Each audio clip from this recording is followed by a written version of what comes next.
Welcome everyone to this highly specialized explainer. Today we are stepping right into the fast-paced, fascinating world of modern hospitality. We're going to unpack the strategic, the legal, and the operational frameworks that really govern hotel reservations. If you're looking to understand the mechanics of room revenue, or maybe you're prepping to step behind a high-pressure front desk yourself, this masterclass is exactly what you need. We'll be exploring that delicate, everyday tightrope walk between protecting a hotel's hard-earned revenue and delivering absolutely exceptional guest satisfaction.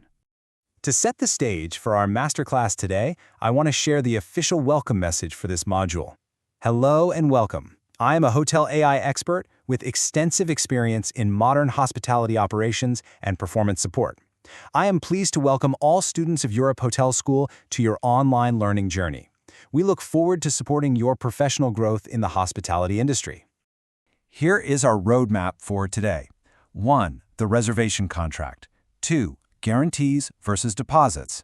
3. Cancellations and no-shows. And 4. Corporate and group exceptions. Let's jump right in. Section 1. The reservation contract. Balancing business and peace of mind.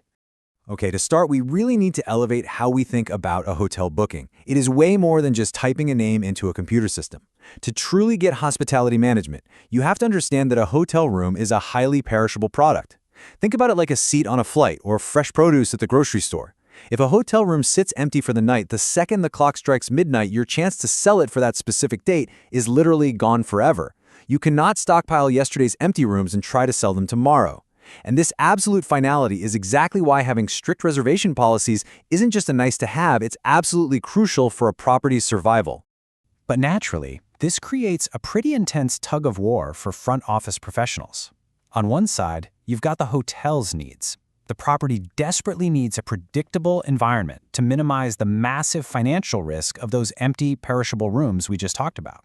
On the flip side, though, you have the guests' needs. They want absolute peace of mind. A weary traveler flying halfway across the world needs to know, for sure, that if they show up at 2 a.m., their room is going to be waiting for them. The reservation contract is essentially the bridge between those two competing forces.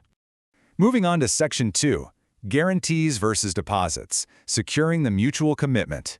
So, how do we actually lock in this mutual understanding financially? Let's break down the two main ways: guarantees and deposits.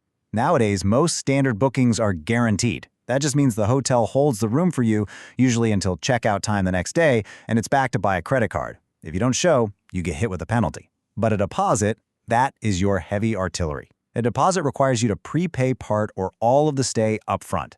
Hotels deploy these for super high-demand dates, huge wedding blocks, or really long stays. Basically, anytime a last-minute cancellation would be financially devastating to the business. Now here's the catch. Managing these financial commitments isn't just a math problem. It requires some serious soft skills. The way you communicate a policy is honestly just as important as the policy itself. Your front office staff has to clearly explain the difference between a simple hold on a credit card and an actual charge.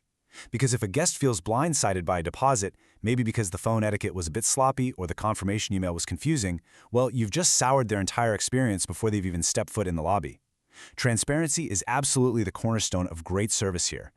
Which brings us to Section 3. Cancellations and no-shows, managing operational friction. What happens when that contract breaks down? Let's talk about the real antagonists of hotel revenue. Cancellation policies dictate how long a guest has to change their mind without paying a penalty, and that window expands drastically depending on where you are. A standard city center business hotel might only need 24 hours notice, because they have a great chance of reselling that room to a walk-in. But a peak season beach resort, they might need 7 days. And a remote luxury villa could easily demand 30 days' notice.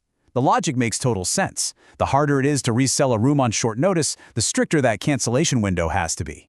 But what about when a guest just completely bypasses the cancellation window? We call this the no-show dilemma. It's when someone fails to arrive and they don't even bother canceling. This is a massive headache operationally.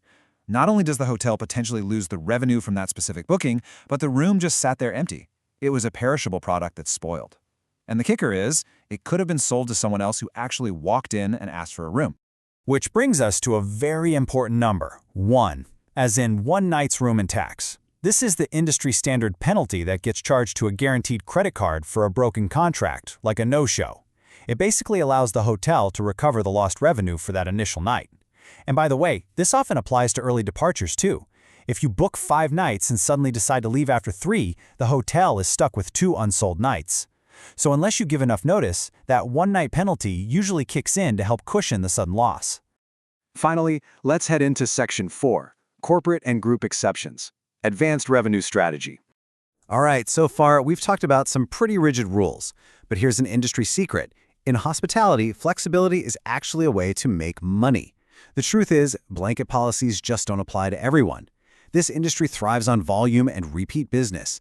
Big multinational corporations negotiate special contracts, and because they might be bringing in thousands of room nights every single year, hotels give them incredible flexibility. We're talking late cancellations right up until 6 p.m. on the actual day of arrival with 0 penalties. Why do we do this? Because business travel is totally unpredictable, and giving them that kind of tailored flexibility builds insane brand loyalty. That steady stream of reliable base business is more than worth bending the standard rules for. And then when we zoom out to look at massive groups like conferences or big tours, it becomes a really complex numbers game. You absolutely need to know this term, WASH. WASH is simply the mathematical difference between the total number of rooms blocked off for a group months in advance and the actual number of rooms they end up using when the event rolls around. For a revenue manager, predicting and managing this WASH is absolutely vital if you want to maximize occupancy without accidentally overbooking the whole hotel. To protect themselves from too much WASH, hotels use what's called an attrition clause. Let's say a big corporate group blocks 100 rooms. The contract might lock in 80% of that block. That means the group is financially on the hook to pay for at least 80 rooms, whether people sleep in them or not. But the clause also allows for a 20% permitted release. That's the attrition. They can let go of up to 20 rooms by a certain date without facing any financial penalty. It's really the perfect compromise. It protects the hotel's revenue but still gives the event planner a much-needed buffer. So we've gone through the strict mechanics today, the guarantees, the deposits, the penalties, and the attrition clauses.